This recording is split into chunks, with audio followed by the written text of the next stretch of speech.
students, staff, our friends from the district on the innovation and instructional support staff that are here to help us. We're all joining together to be able to welcome a very, very amazing speaker. We are so honored to have him here, but let me just tell you a little bit about him. I'm going to read a little bit of his bio to you before I actually announce him and then pass the mic over, okay guys? And I also want to say hello to all of our Fullerton friends who are watching us through live stream right now. They're joining us as well. Thank you, Mr. West, for handling all of that, and our team of experts here. Okay, so boys and girls, today we have with us Mr. Kenneth Morris Jr. Kenneth Morris Jr. Wow.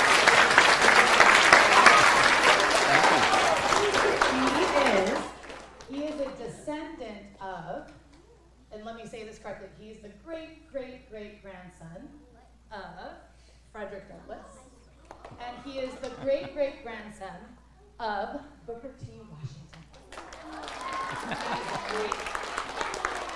I know. And as many of you know, through studying about these amazing historical figures, is that they were freedom fighters, right?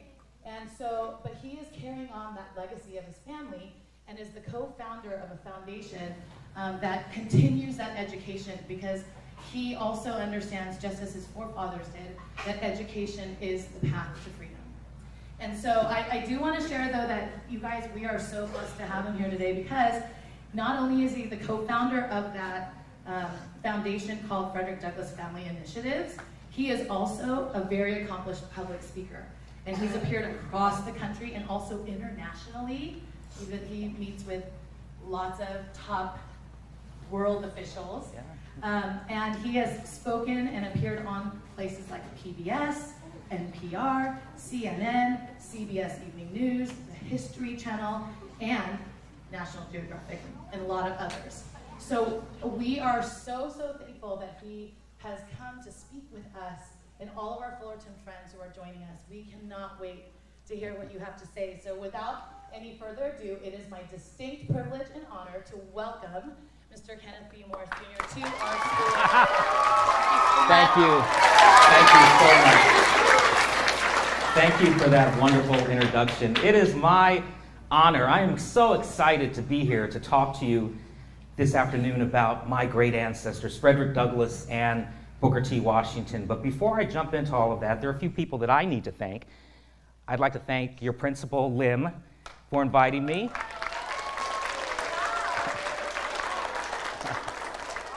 Ms. Christine Lee.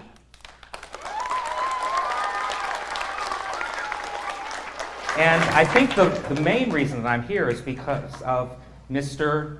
Wes Kriesel and his wife, Darlene.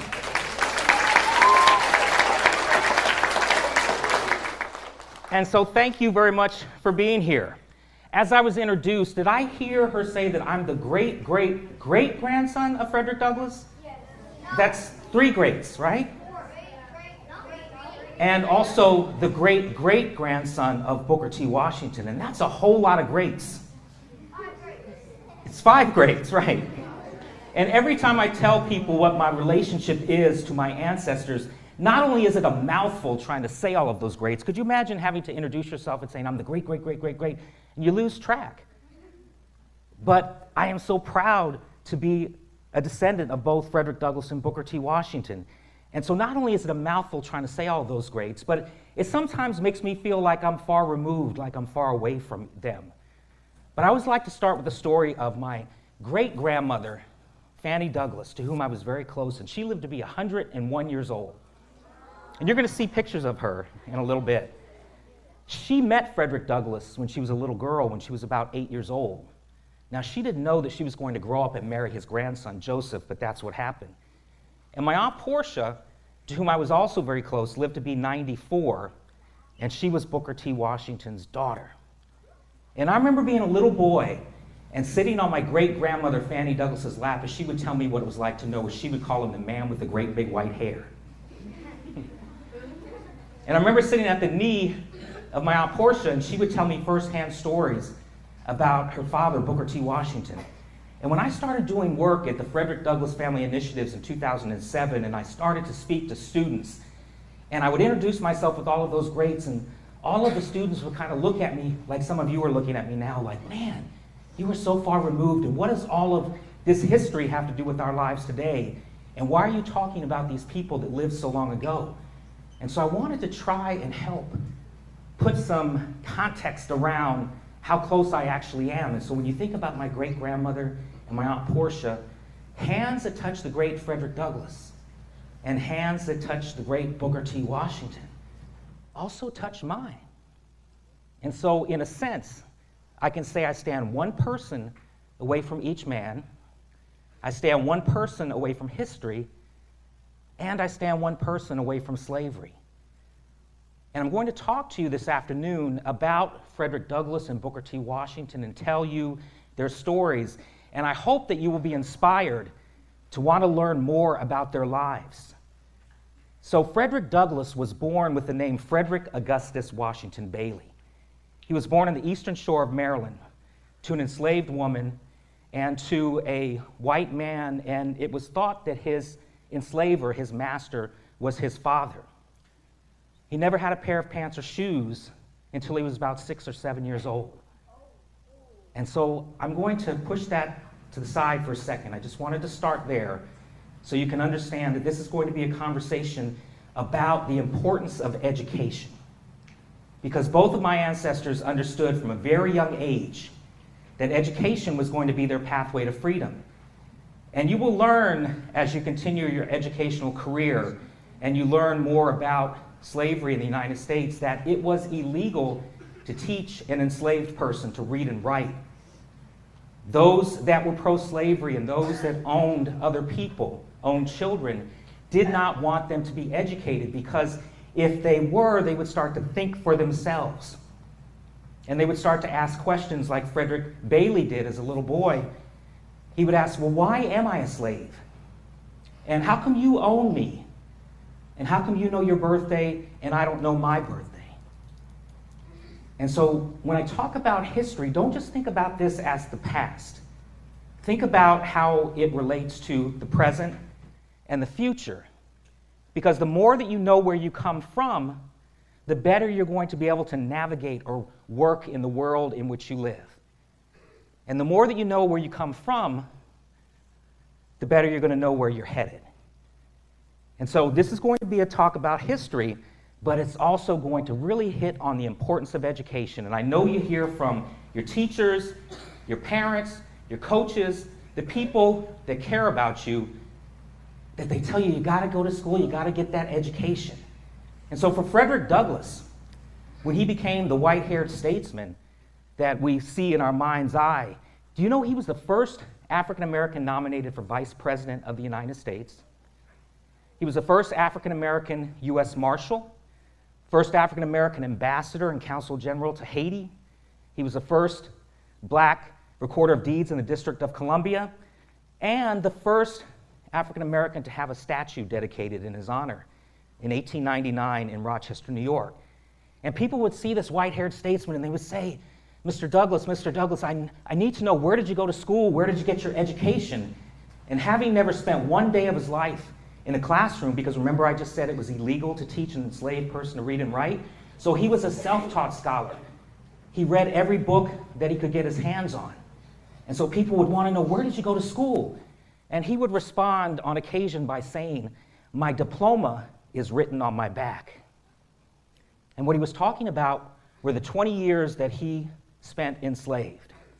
Now, I figured what I would do this afternoon is bring some family photographs so that you can see my family and see that connection, because I get a lot of questions when people meet me for the first time, but one question that I typically get is, so you're related to Frederick Douglass and to Booker T. Washington? Well, what do you do? And they always follow that up with, and it better be good. So as you can imagine, there is this kind of pressure or weight that I've carried on my shoulders most of my life to try and live up to these two great American heroes and to try and step outside of their shadow. The other question that I get, typically, is I know that Frederick Douglass and Booker T. Washington weren't related to each other. How is it you're related to both of them? Well, it happened on my mother's side of the family. And so my mother's mother, who's in the middle of the screen, Nettie Hancock Washington, was Booker T. Washington's granddaughter. And my mother's father, who's on the left of the screen, Frederick Douglass III, was Frederick Douglass's great-grandson. And so my grandparents met in 1941 at Tuskegee Institute, which is a school that Booker T. Washington founded in 1881 at the age of 25 years old. They happened to be on campus the same day. My grandmother was rushing to meet friends on the other side of campus, and my grandfather was going to the student cafeteria to get something to eat, and they literally bumped into each other, didn't know that the other descended from an historic family, and they fell in love at first sight and wound up getting married just 3 months later. Yeah.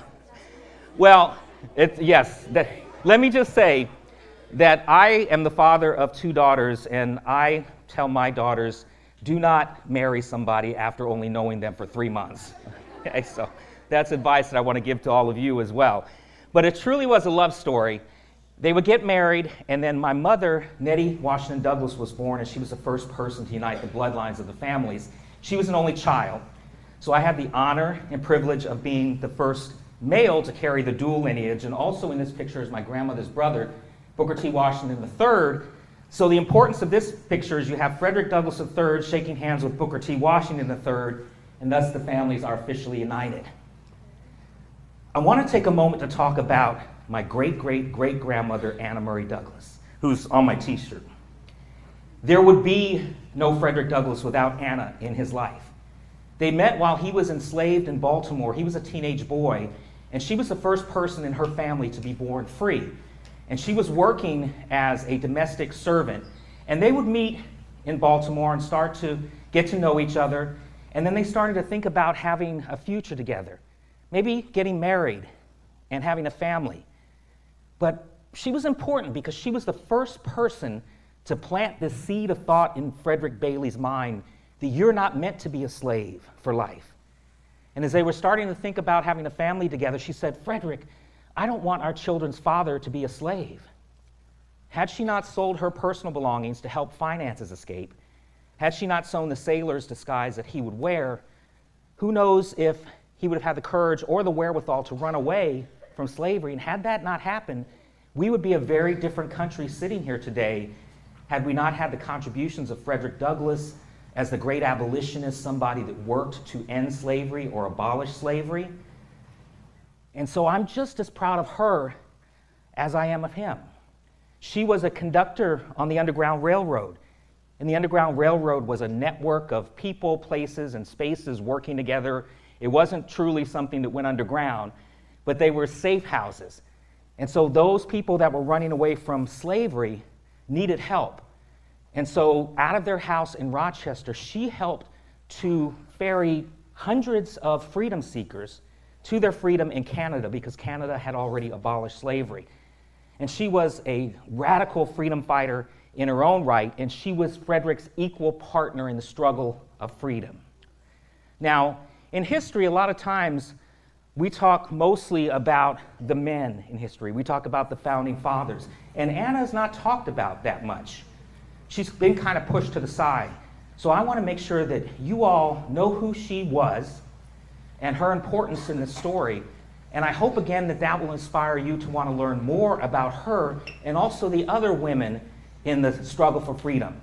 And when I walked into this room and I saw all of these freedom fighters on the wall, I thought, wow, I know I'm at the right place.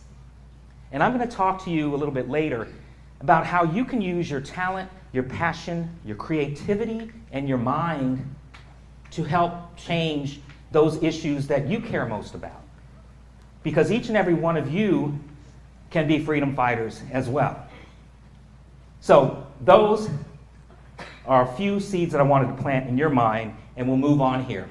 Booker T. Washington was also born into slavery, and I'll tell you a little bit more about his story in just a second, but I wanted to talk about my great-great-grandmother, Olivia Davidson, because she's very important. She helped to build Tuskegee Institute, which is now Tuskegee University in Tuskegee, Alabama.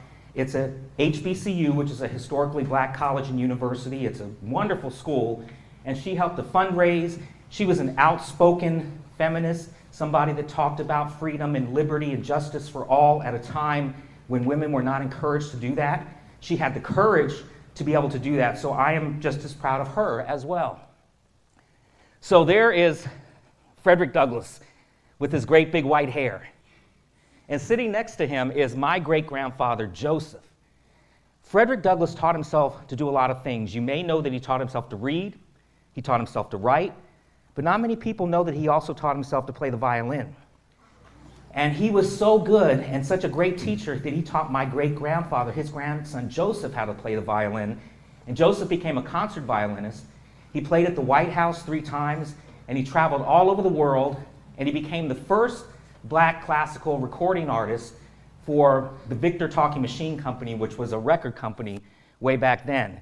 So Frederick was really a great teacher, and this is the only grandchild out of the 21 grandchildren he had that he was ever photographed with.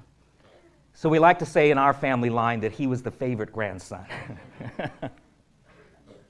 Now, what I'm doing with these pictures is showing you how close I am to Frederick Douglass. So you just saw Frederick Douglass with Joseph. Now you see Joseph standing as an older man, and he's with my great-grandmother, Fanny, that I told you about, that lived to be 101 years old. And sitting on her lap is my grandfather, Frederick Douglass III, and then next to him is his sister, Blanche. And so in this next photograph, you're going to see my great-grandmother, Fanny, again, near the end of her life. And do you recognize anybody in that photo? Which one am I? The little one. The little one? The taller one. Just by a show of hands, how many think I'm the taller one? How many think I'm the younger one? Wow. Well, I am actually the taller one with the big afro. At that time, I wanted to be Michael Jackson. I wanted to be in the Jackson 5. And so that's why I had my hair like that. And that's my brother. That's my brother, Douglas Washington Morris. He got a great name. I also got a great name. I was named after my father, Kenneth B. Morris Sr., who was on the other side of the family. Remember I said that all of this happened on my mother's side of the family, so that is a picture that I love. My brother doesn't like when I show that picture. My brother's in his 50s now, and he was wearing a Fonzie shirt, which was a show that came way before you guys were born. In fact, we published that picture in a book that I'll show you later. And then when my brother found out that so many people were going to see that picture, he was not very happy with me. But we like to joke with each other. So as I said when I started, Frederick Douglass was born Frederick Augustus Washington Bailey in this house. He was born on the eastern shore of Maryland to an enslaved woman. And if your mother was enslaved, that meant you took on the same condition when you were born, that you were automatically going to be enslaved. He never had a pair of pants or shoes, as I said, until he was about 6 or 7 years old. He used to sleep head first in an old corn sack on cold winter nights with his feet hanging out because that was the only way he could try and keep himself warm. He only saw his mother 4 or 5 times his whole life, and that's because she lived on a plantation that was 12 miles away. So in order for her to see her son, she would have to work in the fields picking cotton from sunup to sundown, walk 12 miles in the middle of the night, and then spend just a few precious moments with him until he would fall asleep. And he was about a year old when he was taken from his mother. And so she would have to walk back to the plantation, that 12 miles again, and she would have to be back on the plantation by the time the sun came up, because if she wasn't, she most likely was going to face some sort of punishment. But he did have someone early in his life that showed him some love and nurturing and care, and that was his grandmother, Betsy. And her job on the plantation was to raise the children until they were old enough to really begin their life in work or manual labor, to work hard. And on this plantation, that was around 5 years old. And so when he was around that age, and I always have to use an age range when I talk about him because he didn't know his birthday. He never knew how old he was. And so when he was around 5, his grandmother said, "We're going to go on a long journey." And that journey was a 20-mile walk to the main plantation, to the big house, the White House plantation. And if you can imagine, that walk took a long time, and Frederick was scared, and he's clinging to his grandmother's skirt. And she's carrying him much of the way, when his legs wouldn't carry himself. And then when they would finally get to the plantation, did you want to ask me a question?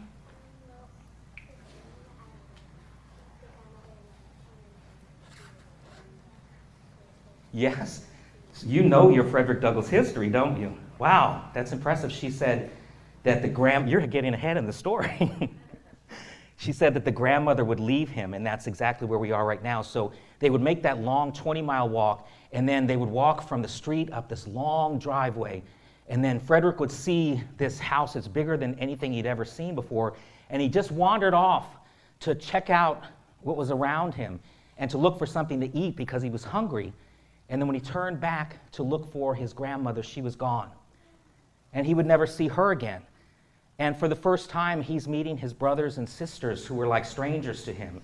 So you have this little boy who had no family, he had no home, and he did not have a country because he was not considered a citizen of the United States being enslaved.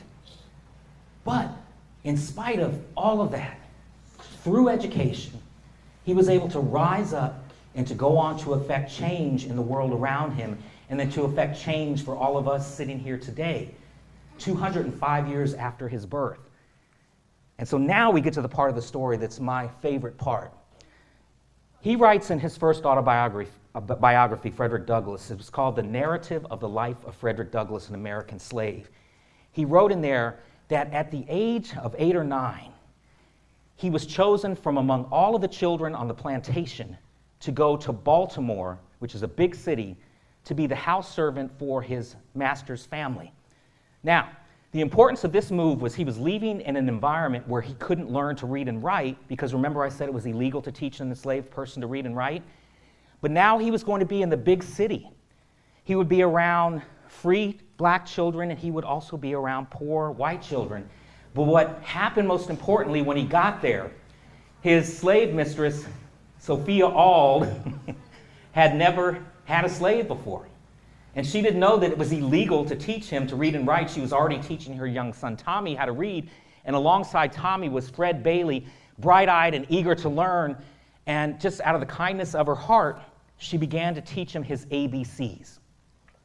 And that was all he needed, was that little spark of light into his mental darkness, his mental bondage. And the lessons continued for a little while. He was really excited to learn how to read. But then his enslaver, his master, Hugh Auld, found out about the lessons. And when he found out, he got mad.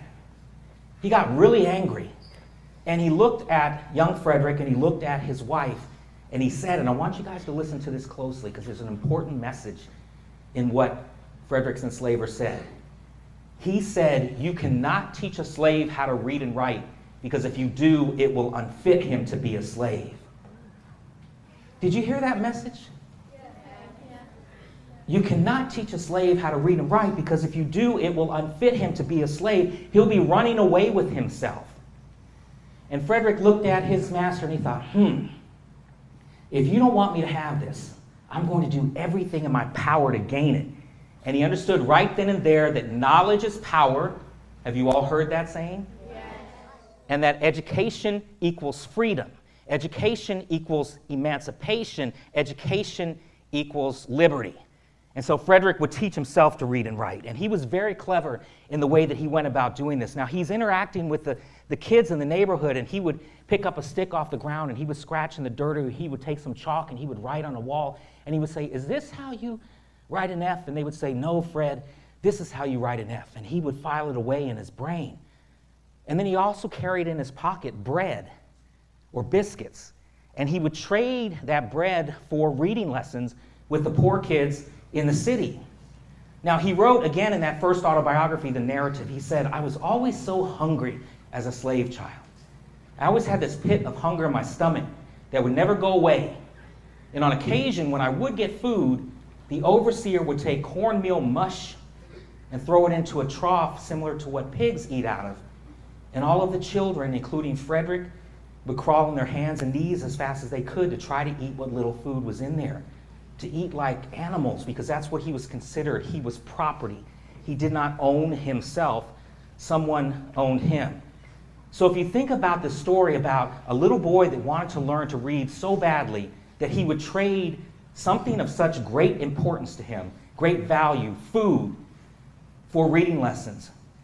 That says, and I know probably some of you, if not all of you, are thinking this, that Frederick would rather feed his mind and have his stomach go empty.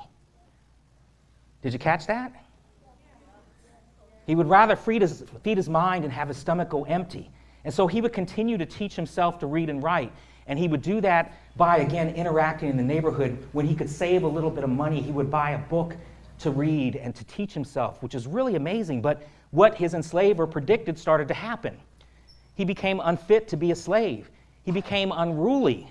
You couldn't tell him what to do, and he's getting bigger, and he's getting stronger, and he's getting smarter. And so what they did was they sent him away to a slave breaker whose job was to break him down so that he would start to work again and to do what he was told. And he was there with that slave breaker for 6 months, and the breaker would beat him regularly. Remember I said early on that he would talk about his diploma is written on his back? That was what he was talking about, the time that he spent with his slave breaker. And after 6 months of taking these whippings, he had finally had enough, and he decided to fight back. And this was his first moment of self-liberation. And what I mean by that is he's rising up to say that I'm not going to be a slave for the rest of my life. And they had this 2-hour wrestling match. It wasn't a fist fight, it was a wrestling match. And finally, at the end of the 2 hours, Frederick had defeated Edward Covey, and they're both huffing and puffing. And Frederick looked at Covey and he said, "You have seen how a boy has been made a slave, but now you see how a slave has been made a man." That's what I meant by self-liberation. And while he was not physically free from his chains or his bondage, he was on his way to being mentally free. And at the age of 18, he would try to make his first escape. They found out about his plan and threw him in jail for a couple of weeks. And then he was sent back to Baltimore, and that's when he would meet my great-great-great-grandmother, Anna. And then with her help, at the age of 20, he would disguise himself as a sailor, board a train, and then by train and by boat, he would land in New York City, taste freedom for the first time, though he was scared because he didn't know who he could trust. But he wrote a letter back to Anna. She came to join him. They got married and took on the name Frederick and Anna Johnson. And then with the help of conductors on the Underground Railroad, they made it to New Bedford, Massachusetts, where Frederick could get a job working in the ship docks because he had acquired a skill as a ship caulker when he was working in Baltimore. They would begin to have their family together, and then he would join the Massachusetts Anti-Slavery Society, and he would just go around from city to city, town to town, just telling his story about being enslaved. Then people started to doubt that he had ever been a slave. They couldn't wrap their minds around what they were hearing, what they were seeing. He was tall, he was good looking, he was charismatic, he was theatrical, he was funny. And they started to say, "You're a fraud. You were never a slave." So in order to prove he was who he claimed to be, he wrote that first autobiography that I've been talking about, the narrative. And in it, he named names and he named places. Well, he had a problem after that because it became an instant bestseller. It made him a celebrity. It made him what we would call an A-list celebrity today. And that notoriety of that book being published threatened his freedom, so he would have to go to Europe for a couple of years as kind of a cooling off period so his enslaver couldn't find him. And then with the help of abolitionist friends in England, they purchased enough money, or raised enough money to purchase his freedom for $711, and he was able to come back to the United States a free man. The family would move to Rochester, New York, which is where our organization is based, and he would publish the North Star newspaper, which became the leading abolitionist voice of the day. And then he would go on to become an advisor and friend to President Lincoln. And in fact, when President Lincoln was assassinated, his widow, Mary Todd Lincoln, gave Frederick Douglass his favorite walking stick. And that was passed down in our family. And I actually took that to school one time for show and tell. But nobody believed me. Can you imagine walking in the room and saying, "This is Abraham Lincoln's cane"? Yes. And the few times that I told people of my relationship to Frederick Douglass and Booker T. Washington when I was younger, nobody ever believed me. And I never thought, they would say, well, if you're related to Frederick Douglass and I'm related to Abraham Lincoln. So I took that to school, and then my mom got a call from the principal later that day and said, I've got Kenny in my office and he seems to have a little issue with telling the truth. So mom went down there, straightened everything out. So I tell you that story so you can imagine that not only was it a lot of pressure trying to live up to these men and these legacies, but also when people don't believe you, you don't talk about it very much. And so I'm going to tell you a little bit about Booker T. Washington and his story, because it's another story about the importance of education. And he was born in this cabin in Virginia. He benefited from the work that Frederick Douglass did and the abolitionists toward abolishing slavery. And there was a document that President Lincoln signed on January 1st, 1863, called the Emancipation Proclamation. And that document freed those people that were enslaved in the southern states. And you'll learn about the Civil War, but there were states that separated from the Union and joined the Confederacy. So that document did not free people in the states where the state stayed in the Union. But because Booker T. Washington lived in Virginia, that document freed him and his family. He wanted to go to school so badly when he was free that he would work in the salt and coal mines of West Virginia at night just so that he can get his lessons during the day. And one night when he was in the coal mines, he heard these two older men talking about this place called Hampton Institute in Virginia, which is another great school that's an HBCU. And they were talking about this school as a place where formerly enslaved people could go and they could get an education. Now, Booker T. had no concept of really what a higher college education meant, or in this case, an industrial education meant. But what he was hearing from these two men, he thought, Hampton must be heaven. He thought it literally was heaven. And so with the help of his community members, raising enough money, at the age of 16, he would make a 500-mile walk to go to Hampton. That's how badly he wanted to go to school. And that walk took a long time, if you could imagine. He slept outside. He slept under bridges. He had to take odd jobs along the way when he ran out of money. But the importance of this story is there was no challenge that was too great, no obstacle that was insurmountable for him to overcome. Now, as young people, you know that you face challenges in your lives. And you'll face more challenges. We all face challenges in our daily lives. But that's why it's important to know about history, because we can go back and we can look at the great freedom fighters that came before us that had to struggle for the freedom that we have today. And we can take inspiration that if they were able to do that, then I should be able to bust through this challenge. I should be able to jump over this hurdle. And so when Booker finally got to Hampton, he went straight to the headmistress of the school, or the principal of the school, and he said, I want to go to school here. And she looked at him. His clothes were dirty and torn. And she said, young man, you are not worthy for admittance into this institution. Go on about your business. Well, he wasn't going to take no for an answer. And he came back the next day, and she shooed him away. And he kept coming back, and he kept coming back. And then finally she said, okay, I can see that you're not going to take no for an answer. I'm going to give you an opportunity to prove yourself. There's a dirty classroom down the hallway. Go and clean that. Let's see what you can do. Well, he had learned the value of hard work working in those mines, and now he was going to be able to put those skills to the test. And he went in and he cleaned and he cleaned. And when he was finished, she came in to do the white glove test, which was a test they used to do way back in the day. Put a white glove on and then run your fingers on the tables and the chairs and the windowsills to see if you can find dirt or dust.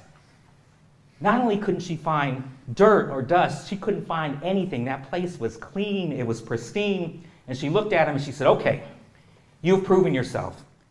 I'm going to admit you into this school, and not only that, I'm going to give you a job as a janitor so you could work your way through college. He would graduate 4 years later. He would come back to Hampton to teach, and then in 1881, he got word from these people down in Tuskegee, Alabama, that had some money to build a school for formerly enslaved people, and they needed a principal. And word got back to the group that Booker T. Washington at Hampton was the man for the job. He accepted the job, and he rushed down to Tuskegee to get started, and he's looking for an old church or a classroom, somewhere where he could begin his lessons, but there was nothing but dirt as far as the eye could see. But he didn't get discouraged. Again, that was not a challenge that was too great for him. So he started recruiting students, and he started getting them excited about getting an education. And then one of the first things he taught them to do was to make bricks. And you can see in that photograph, students at Tuskegee building their school brick by brick by brick in the hot sun, because this is how badly they wanted an education, how they understood the importance of education freeing one's mind.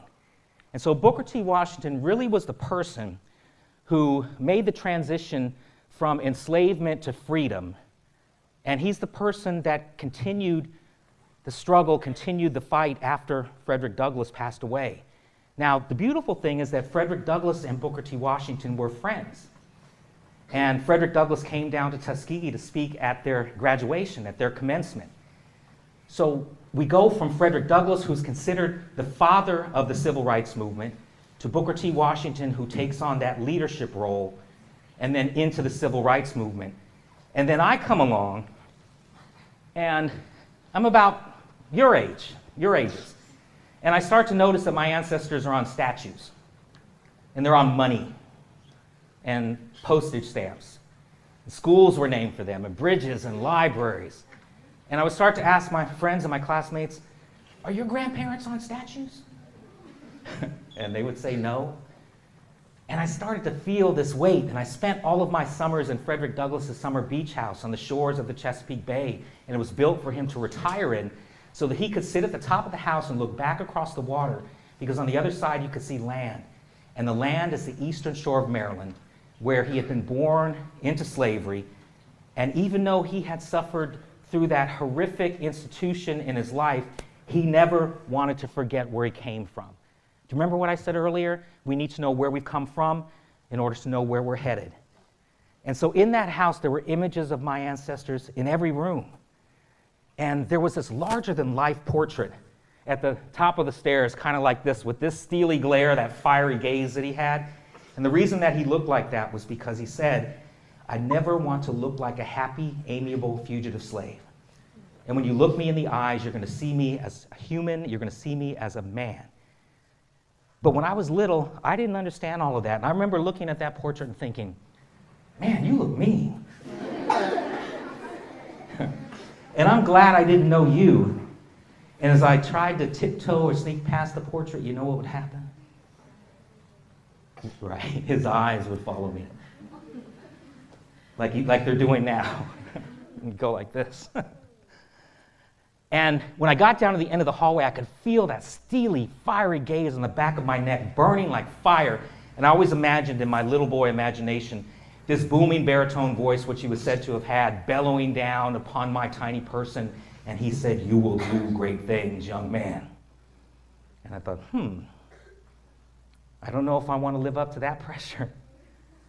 And so it took me quite a while to really embrace my heritage and my lineage. And that happened when we started our organization, the Frederick Douglass Family Initiatives, in 2007. And so for 16 years, I've been working to teach about my ancestors and to inspire students all over the world. And I want to just leave you with something to think about.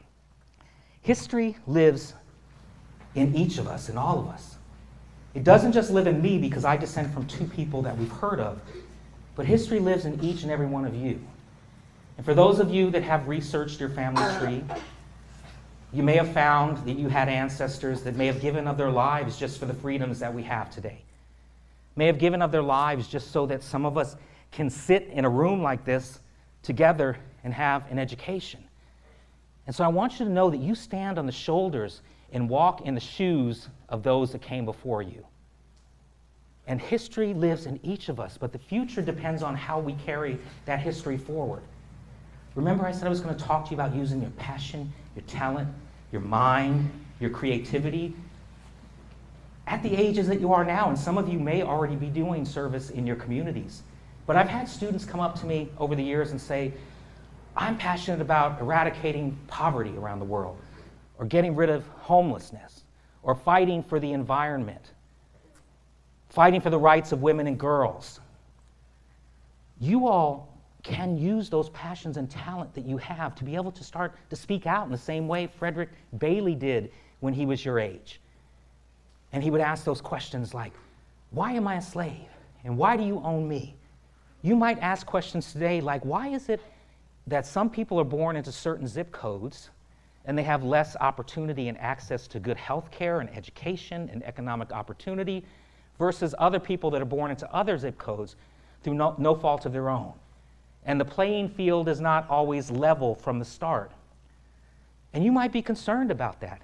And you might want to write about that in your school newspaper.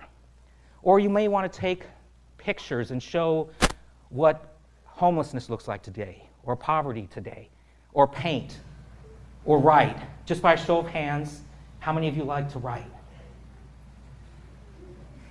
Do you know Frederick Douglass wrote thousands of articles? He wrote 3 best-selling autobiographies. Booker T. Washington wrote over 20 books. They didn't have the internet back then. Do you know through a stroke of a key, you can reach more people with a message today than Frederick Douglass could have reached his whole publishing career? Now, of course, you need to be able to navigate the internet safely, and you're not at the age that you should be doing that yet. And you need to have some sort of supervision around when you're doing that. But I just say that to say that there's the power in technology. Frederick Douglass became the most photographed American of the 19th century. He was photographed more than Abraham Lincoln, more than Ulysses S. Grant, and his only contemporaries in the world that were photographed more than he was the British royal family, because he understood at the age of 22, only 2 years removed from slavery, that power of that technology that he would come of age with, photography, he could help and use it to make his arguments for liberation and equality in addition to his speeches, in addition to his writings. So history lives in each of us.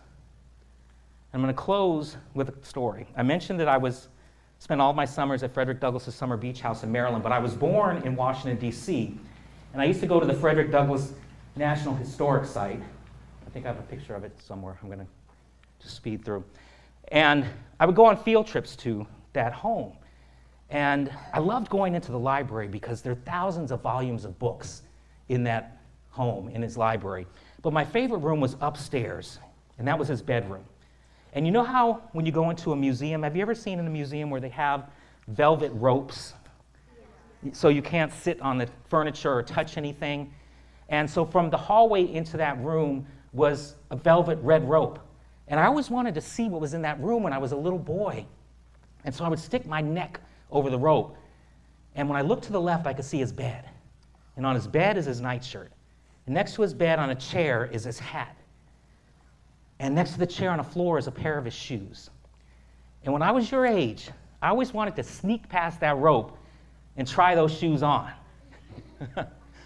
And when we started our organization in 2007, the first talk I gave was in the visitor center at this home. And it was for a group of students and teachers and parents. And I told that story, and when I was finished, the person that manages this house said, "I've got a great idea. Let's go on a special VIP tour." That's what I did. Woo! And so we rushed up the hill. And the house is on a big hill called Cedar Hill. And if you sit on the porch in the rocking chair and you look in the distance, you can see the dome of the Capitol. You can see the Washington Monument. It's a beautiful spot. And so we rushed up the hill, and I was knocking over the students because I wanted to get in first to show them the books in the library. And then I said, "Follow me upstairs and down the hallway to the room, the bedroom." And when I got there, that rope that had been staring at me for over 40 years was still there. And the site manager did something they've never done before. She took down the rope and she said, "Come on in." So all of us rushed into the room, and it's not a very big room. So we were kind of shoulder to shoulders, like sardines almost, because there were about 35, 40 of us in this room. And there was a photographer who wanted to take a picture, and he started placing people, and he said, "You go here, you go over here, and you stand here, and you," and when he got to me, do you know where he put me?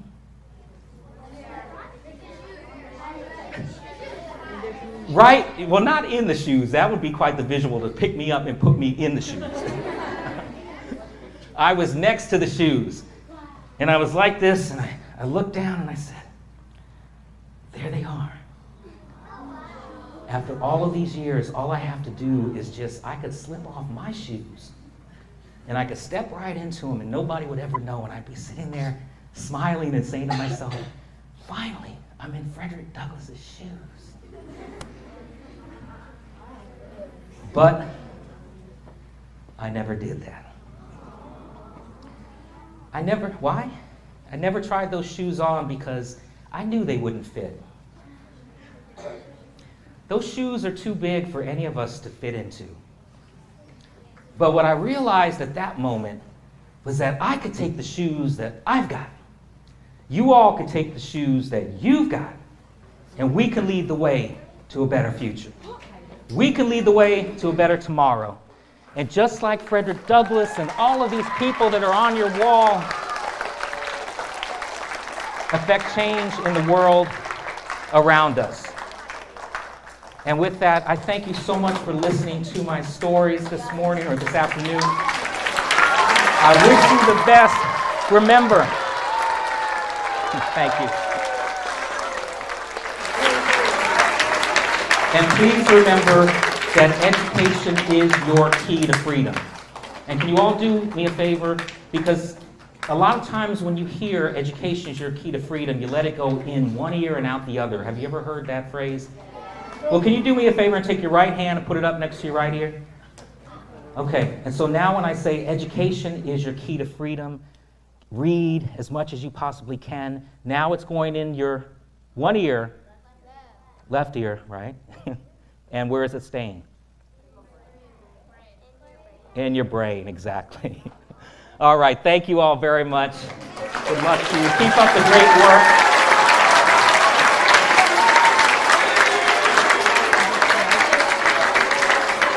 I see a couple of hands. I don't know if we have any time for a couple of questions. A few questions can be asked. Okay. I'll start over here and I'll work my way over here. We'll go right here first.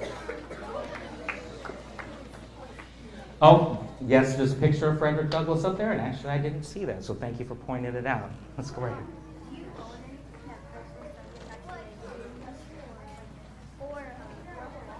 Yes, the question is, do we or I own anything that belonged to Frederick Douglass? And there are a number of things that have been passed down to the family. Remember, I talked about President Lincoln's cane. That's actually now, my great-great-grandmother donated that to the Frederick Douglass home that you saw. It's in the visitor center. When you go to Washington, D.C., you have to make sure that you visit that home because it's truly an inspirational place.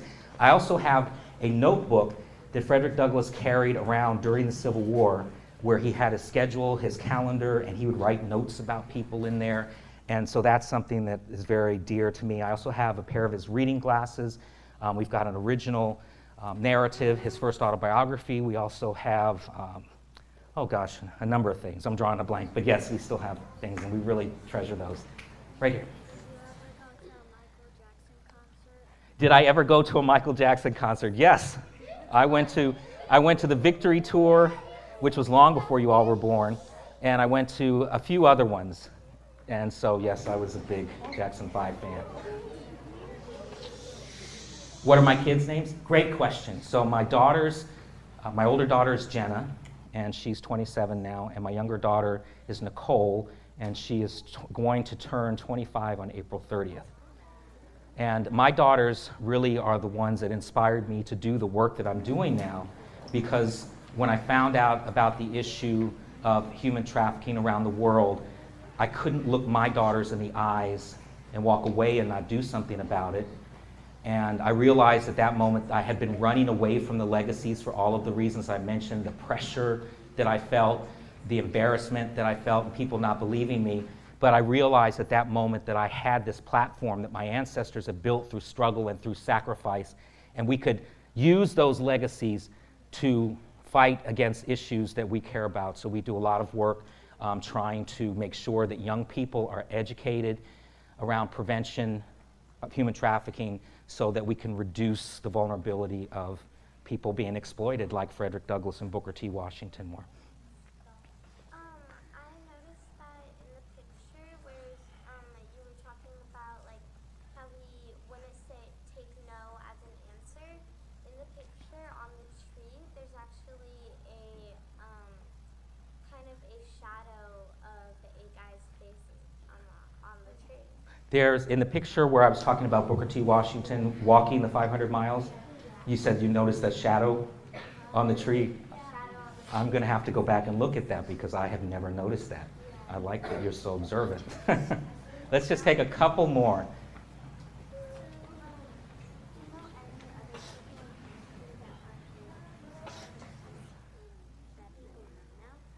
What was the last part of your question?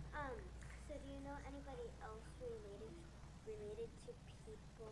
Yes, that's a beautiful question. The question was, do I know anybody else that are descendants of people in history?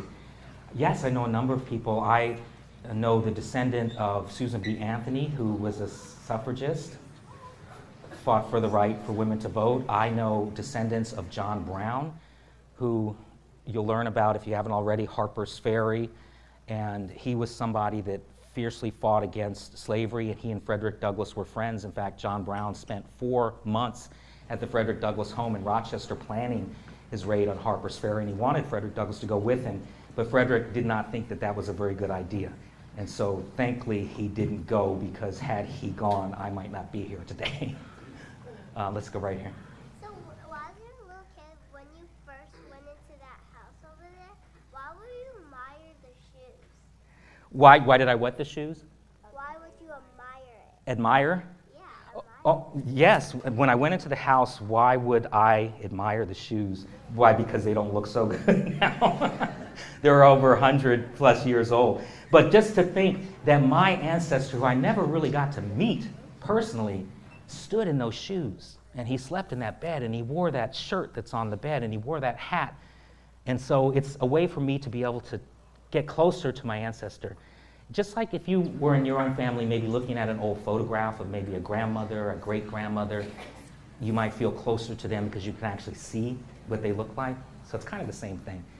How are we on time? Okay, so should we wrap it up now? Okay.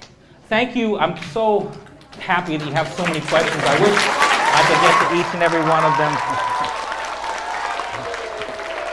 Thank you very much.